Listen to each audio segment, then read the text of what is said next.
자, 세 번째 유한 책임 회사가 있어요. 요즘 굉장히 뜨고 있는 방식이지. 이거를 우리는 뭐 LLC라고 보통 불러요.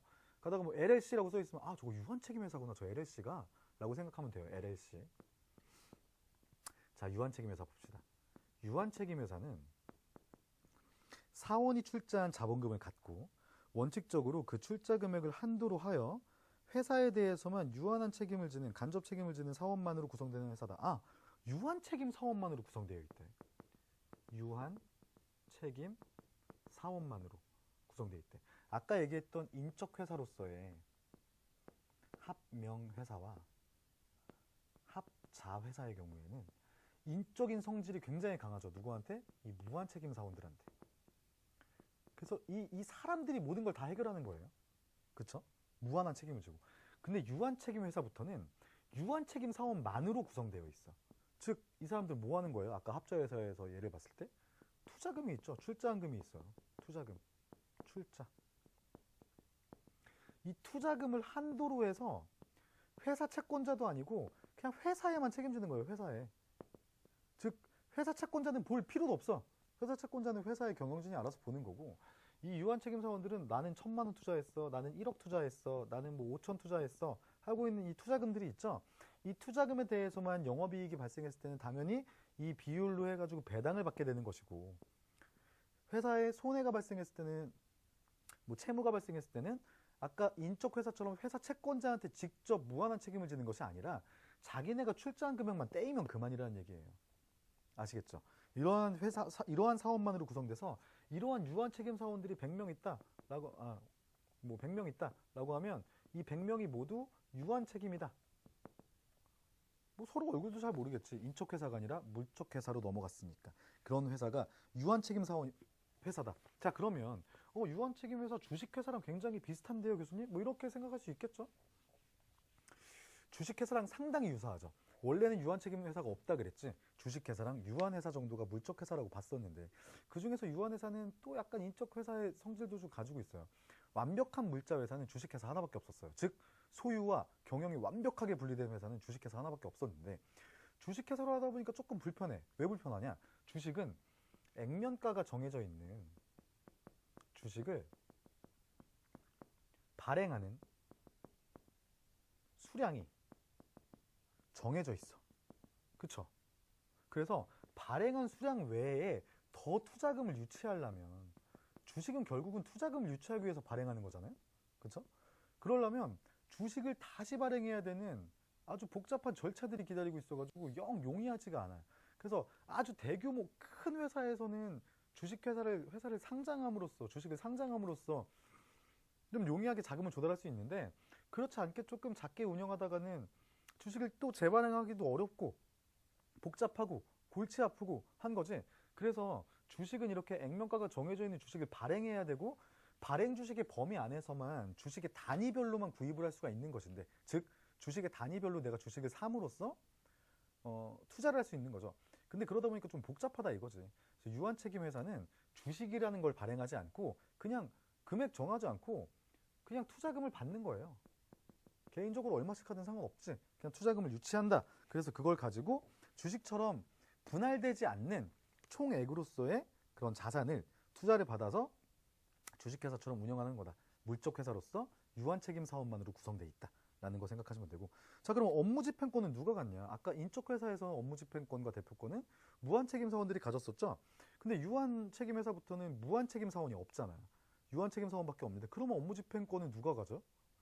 자, 업무 집행권은 정관에서 사원 또는 사원이 아닌 자를 업무 집행자로 정한 자에게 있고, 정관을 처음에 법인을 설립하려면 정관을 작성해야 되는데 그 정관에 업무를 집행할 수 있는 권한을 가진 사람을 사원 중에서 혹은 사원이 아닌 사람인데 전문 경영인 같은 사람을 모셔가지고 업무 집행권자라고 정해놓는 거예요. 정관에서. 그때부터 소유와 경영이 분리되는 현대의 어떤 이 법인의 모습이 나오게 된 거죠. 주식회사와 같은. 그래서 업무집행권은 정관에서 정한 자가 업무집행권자가 되고 대표권은 업무집행권자가 가져요. 같이. 업무집행자가 둘 이상인 경우에는 정관 또는 총사원의 동의로 유한책임 회사를 대표할 한 명의 업무집행자를 정할 수 있다라는 것도 유한책임 회사의 특징이다 라는 겁니다. 자, 네 번째로 주식회사로 넘어가면 사원인 주주는 그가 인수한 주식 금액을 한도로 해서 유항 책임이 아니라 유한 책임이죠. 주식 금액을 한도로 해서 회사에 대해서만 책임을 지고 회사 채권자에 대해서는 아무런 책임을 지지 않는 사원만으로 구성된 회사다. 아, 주식회사는 완벽한 물적 회사죠. 완벽한 물적 회사다. 그래서 액면가가 정해져 있는 주식을 수량 단위를 곱한 금액만큼의 투자를 하는 거죠. 내가 산 만큼의 투자를 해서 그 주식이 종이 쪼가리가 되거든. 뭐가 되든 회사 채권자한테 이 회사가 얼마의 빚을 지든 회사 채권자한테는 아무런 책임을 지지 않고 그냥 내가 투자한 금액에 대해서만 이 사람들은 책임을 지고 만약에 영업이익이 발생했으면 내가 산 주식의 수만큼 비율 배정을 해서 배당금을 받으면 그만인 회사들인 거죠. 이 회사의 경우에는 유한책임회사랑 굉장히 비슷한데 업무 집행권이 주식회사는 법률로서 이사회와 대표이사한테 주고 있어요. 아, 그 업무 집행권이라는 것은 경영할 수 있는 권리를 의미해. 그렇죠? 이 경영은 아예 법률로서 이사회하고 대표이사가 경영진이 되는 거예요. 경영진. 이 중에서 대표이사는 회사를 대표할 수 있는 권한, 즉 대표권까지 갖게 된다. 이때부터 우리는 CEO의 개념이 나오는 거예요. CEO의 개념. 경영자죠, 경영자. 그렇죠? 이때부터 전문 경영자에 대한 개념이 나오기 시작한다. 즉 회사를 소유하고 있는 사원, 아까 얘기했던 회사원 아닙니다. 회사의 주인들이죠.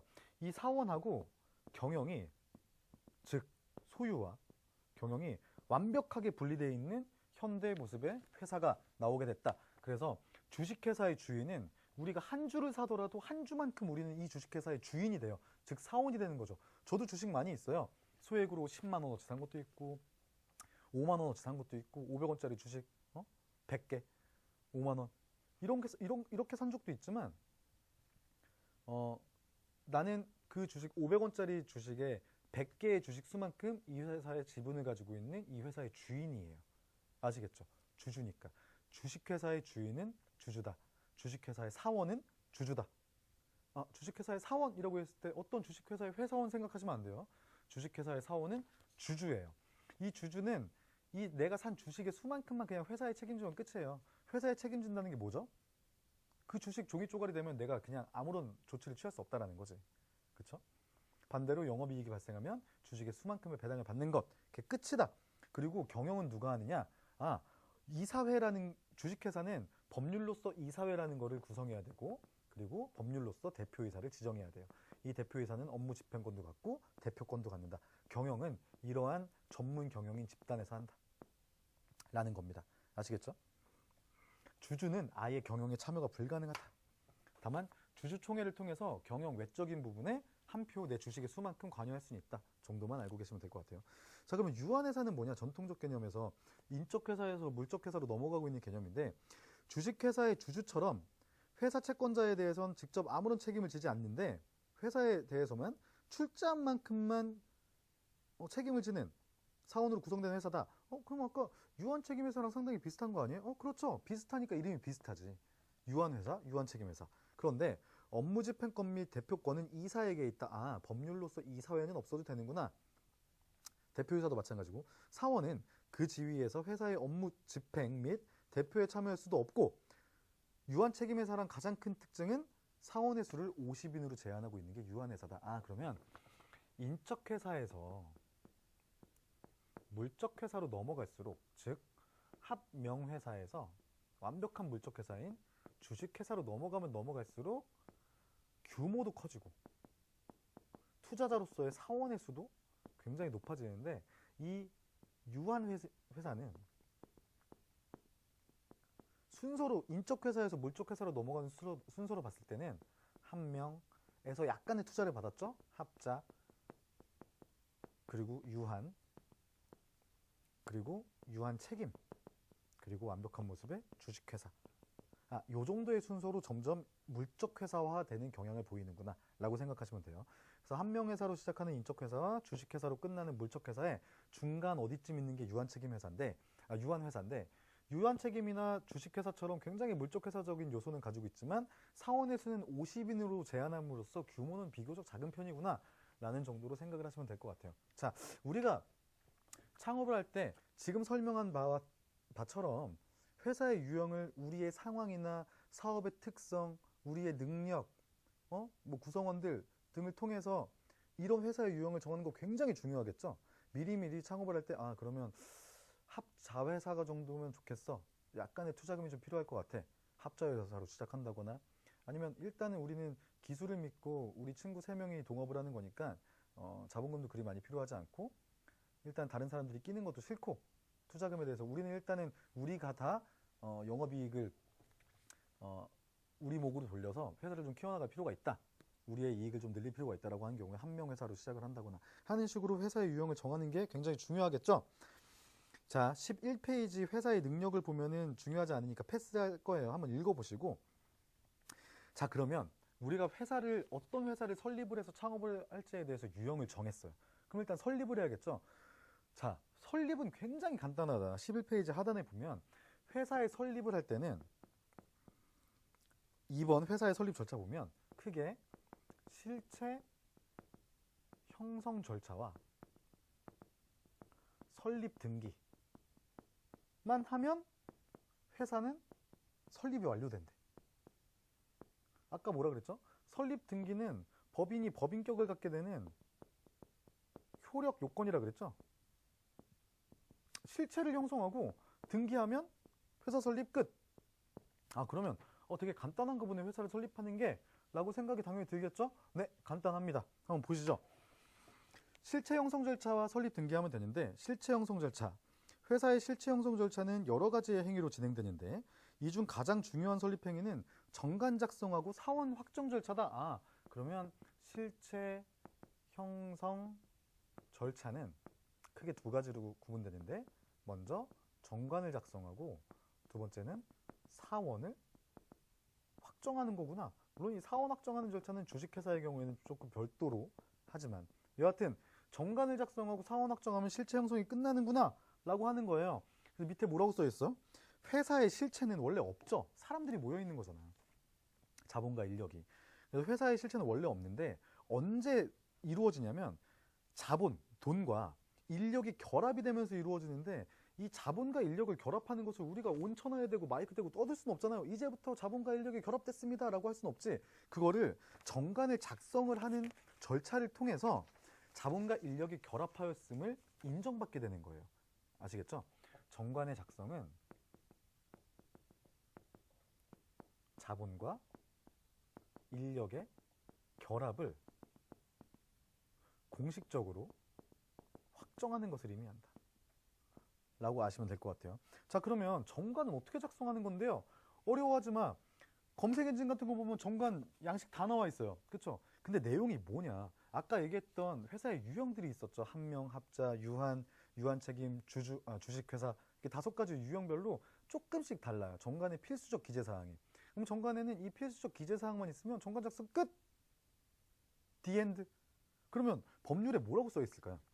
자, 합명회사는 박스를 보시면 목적, 상호, 사원의 성명, 주민등록번호 및 주소, 사원의 출자의 목적과 가격 또는 그 평가의 표준, 본점의 소재지, 정관 언제 작성했는지, 이 6가지만 있으면 정관 작성이 끝이래요. 이 회사를 왜 설립했는지, 목적, 이 회사를 통해서, 이 회사의 목적은 뭐냐면, 설립 목적은 이 회사를 통해서 어떤 사업을 해서 어떻게 돈을 벌 거예요 라는 걸 쓰는 거예요. 이 회사는 이 목적 범위 안에서만 인격을 갖게 되거든.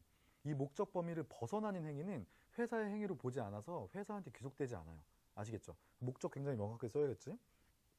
상호, 아까 얘기했고, 사원의 성명, 주민등록번호 및 주소를 써야 된대, 한명회사. 왜 그럴까요? 인적회사잖아. 인적회사는 무한책임 사원이 굉장히 중요하죠. 이 사람들이 주민등록번호가 뭐고 어디 살고 이름이 뭔지가 굉장히 중요해요. 아까 얘기했던 그 3명의 친구들이 어떤 사람인지를 신원을 다 써야 된다. 그리고 4번째, 얼마씩 돈을 냈는지, 얼마의 가치가 있는 자본을 출자했는지에 대해 써야 된다. 그리고 본점의 소재지, 정관의 작성 연월이 있으면 한명회사는 정관 작성 끝이다. 양식은 뭐 그냥 포털 같은 거 찾아보시면 되고, 합자회사는 기본적으로 한명회사랑 똑같아요. 합자회사까지도 거의 뭐 완전한 수준의 인적회사라고 얘기했죠. 근데 거기에 유한책임 사원이 개입하게 되잖아요. 합자회사부터 투자자를 받으니까. 소수겠지만, 그래서 각 사원이 무한책임을 갖는 사원인지 유한책임을 갖는 사원인지를 구분해놔야 된다. 그래야지만 어떤 우리 합자회사랑 거래한 거래 상대방이 봤을 때, 아, 이 사람은 무한책임 사원이구나. 내 채무에 대해서 내 채권에 대해서 저 사람한테는 직접 무한 연대 책임을 지는 변제를 받을 수가 있겠구나. 아, 이 사람은 유한책임 사원이구나. 그럼 이 사람한테 못 받겠네. 이 사람은 나한테 자기가 출자한 한도를 범위로 해서만 책임을 지면 끝이니까 라는 안정성을 줄 수가 있겠죠.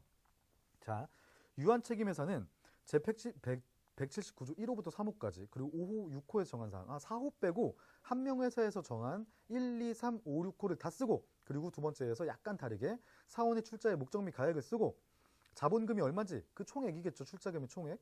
그리고 업무집행자가 누군지를 물적회사부터는 정한다 그랬죠. 정관에다가. 그래서 업무집행권자를 정해서 이 업무집행권자만 회사를 대표해서 경영을 할 수 있는 거예요. 거래 상대방이 봤을 때는 업무집행권자가 누군지가 굉장히 중요하죠.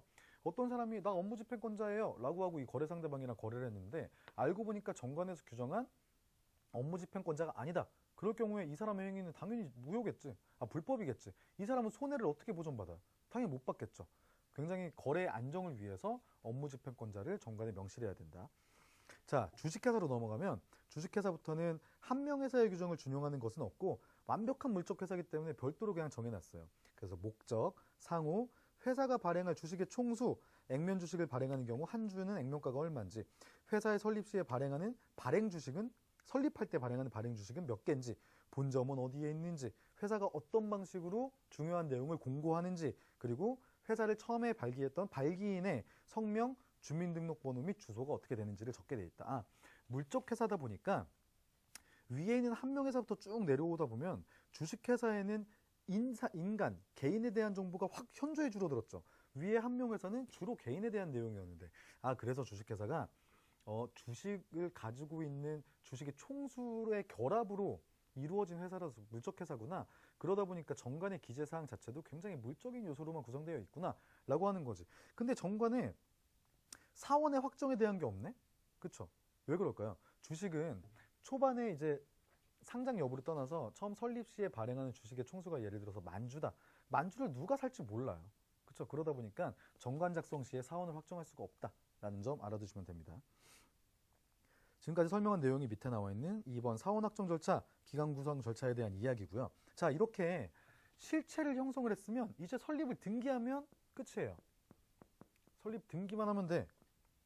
자, 회사가 법정된 요건을 갖추어서 실체 형성 절차를 완료한 경우에는, 즉 정관을 작성하고 사원을 확정했다면 본점 소재지에서 설립 등기라는 형식을 갖춤으로써 비로소 회사가 설립하게 된다. 그러면 우리는 대전에서 설립을 하려면 그냥 대전 법원에 가가지고 등기소 가서 우리 이러한 한 명 회사를 설립하겠습니다 라고 정관하고 같이 설립 등기 신청을 하게 되면 설립이 완료가 하게 된다. 등기가 나면. 설립 등기는 회사 성립의 최종 요건이다 라고 해서 법인이기 때문에 회사는 설립 등기가 회사의 효력 발생, 설립에 대한 효력 요건이구나 라고 생각하시면 될 것 같아요. 회사 설립 굉장히 어렵지가 않죠? 그쵸? 자, 그래서 회사법에서 가장 중요한 내용은 첫 번째로는 아까 얘기했던 무슨 상인이나 상호도 굉장히 중요하겠지. 그러니까 중요하지만 먼저 우리가 창업가 법률에서 반드시 알아야 되는 것은 회사의 유형을 어떤 걸 선택할지가 1번이고, 선택한 대로 회사를 설립하는 방법 중에 법률에서, 즉 상법에서 규정하고 있는 내용은 무엇인지 아주 내용이 간단했죠. 즉 특히 정관에 필수적으로 기재돼야 되는 사항은 뭔지, 왜 그런지 정도만 알면 회사 설립은 어려울 게 없다라는 내용입니다. 자, 이해가 되셨죠? 자, 이렇게 해서 우리는 회사법의 내용은 뭐 한 번의 강의만으로 충분히 끝낼 수 있었던 것 같아요. 상법의 내용은 워낙 방대하고 어려워서 우리가 무슨 뭐 창업가 법률이라는 교양교 과목에서 법학이라는 개념으로 다루기는 굉장히 어렵고, 여러분들이 뭐 창업에 관심이 있다면 창업을 할 때 창업을 하게 되는 유형도 굉장히 다양하기 때문에 꼭 이 창업가 법률에서 배웠던 특허법의 지식, 상법의 지식을 뭐 쓰게 될지 여부는 모르겠지만, 내가 지식재산권을 가지고 이 재산권을 기초로 한 회사를 설립을 해서 영리행위를 하고 싶다, 창업을 하고 싶다라고 생각할 때는 이 두 가지의 법률은 반드시 알아야 된다라는 정도고, 필요한 부분만 설명을 좀 드렸어요. 자, 이제 뭐 기말 시험에 대한 이야기를 좀 하고 싶은데, 간단하게 기말 시험은 세 문제를 출제를 할 예정이고, 세 문제 중에 자, 기말 시험은 세 문제를 출제할 예정이고, 그 중에 두 문제를 택 2 해서 서술 해주시면 돼요. 다시 기말 시험은 세 문제를 제가 출제를 할 거고, 뭐에 대해서 설명하시오 이런 식으로 출제를 할 거고, 그 중에서 두 문제를 여러분들이 직접 선택을 해서 서술하면 끝입니다. 이 서술을 할 때는 뭐 약술형이든 목차를 잡고 설명하는 거든 상관이 없어요. 다만 이 서술에 있어서는 제가 판단의 평가의 기준으로 삼는 것은 얼마나 본인의 언어로 본인이 이 유인물이랑 강의의 내용을 직접 소화해서 저한테 설명해주는 방식으로, 저를 잘 이해시키면 이해시킬수록, 옳은 내용을 잘 이해시킬수록 평가 점수는 높게 되겠죠. 그래서 유인물의 내용을 그냥 딸딸딸딸 외워서 유인물이랑 똑같이 띡 복사 붙여넣기 한 것처럼 쓴다. 그럼 굉장히 좋은 점수는 기대하기가 어렵고, 자기가 이 내용을 충분히 숙지해서, 뭐 예를 들어서 다른 걸 예를 들어서 설명하는 것도 좋고 해서 저를 이해시킨다. 저는 이 내용에 대해서 아무것도 모르는 사람인데 저를 이해시키기 위해서 본인이 이해해서 소화시킨 내용을 바탕으로 서술을 한다, 설명을 한다 라는 식으로 작성을 할수록 높은 점수를 부여받게 될 거예요. 아시겠죠? 근데 우리 뭐 유인물의 내용에 참 많은 꼭지가 있고 서술하기에 적합한 내용도 있고 부적합한 내용도 있겠죠. 그래서 저는 일단은 시험 문제를 5개 정도를 찍어 드릴 거예요, 여러분한테. 첫 번째로는 특허법에서 특허 등록의 요건에 대해서 설명하시오 라는 문제가 나올 수 있겠죠.